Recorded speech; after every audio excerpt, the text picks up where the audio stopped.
best place to start with karma yoga is first to talk about karma. Karma is perfect justice. What you sow, so you shall reap, right? And how we live our life, the actions that we take, is really like a product of two important things that we talk about a lot in our culture, which is one is nature and the other one is nurture. These two concepts have to be examined and analyzed pretty thoroughly to understand karmas in your own life. So let's start with nature. When I say nature, I mean that it's your hardwiring. It is human evolution and it's human nature. So these are things that we can't escape truly. Now there's a whole host of things that we could talk about here, right? Like we have evolved into a very complex species. But I want to point at one specific thing because I think it's very, very relevant for your actions, your karmas. And it's this: humans are tribal in nature. We are kind of like a pack species, right?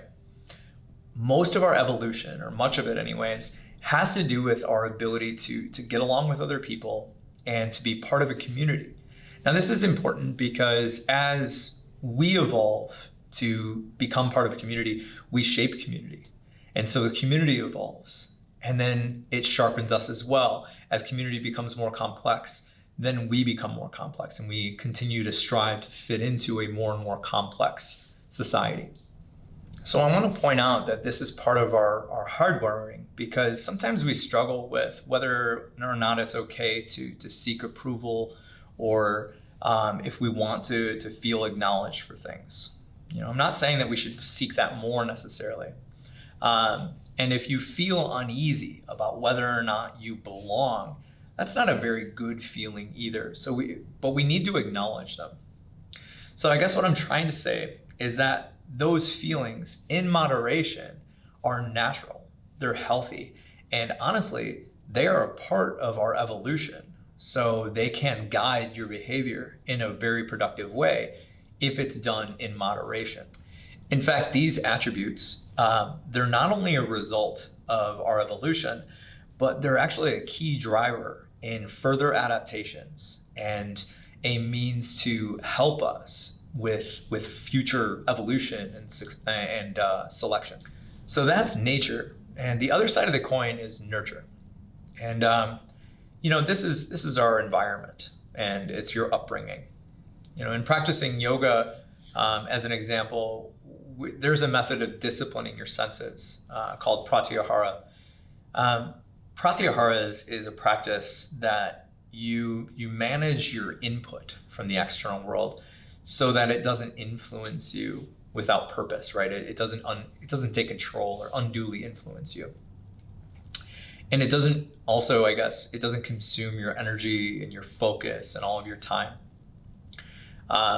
This concept is called decoloring of your mind. It's bringing things back to a neutral state so you could see things as the way they are.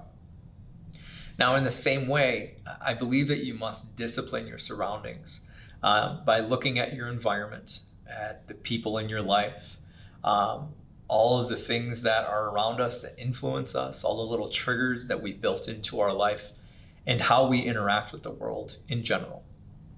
So in disciplining, our nurture, our environment, it's an attempt to take control again, because we emerge from our environment. So what you surround yourself with has a big influence on your actions and your thoughts and on your speech. It impacts you and influences how you direct your energy and how focused you can be, as well as your behaviors in general. So some of the steps that we can take here right away is only surrounding yourself with positive influences. So managing those relationships that bring you down, right? It's selecting your partners carefully, and it's maintaining a clean and organized environment, whether that's your office at home or your whole home or the outside, whatever you can take control of. A natural step that we can do is establish an appropriate environment for us to bring our highest self from. So it's very difficult to emerge as our best if we're emerging from a cluttered space or from the sewer, right? Now, in terms of karmas, they take three basic forms. It's your speech, your actions and your thoughts. So thoughts, speech, and actions. And all of those have a heavy influence on your environment. And likewise, your environment heavily influences those things. Now, in the other paths of yoga, specifically Gnana Yoga, we evaluate thoughts and emotions pretty deeply.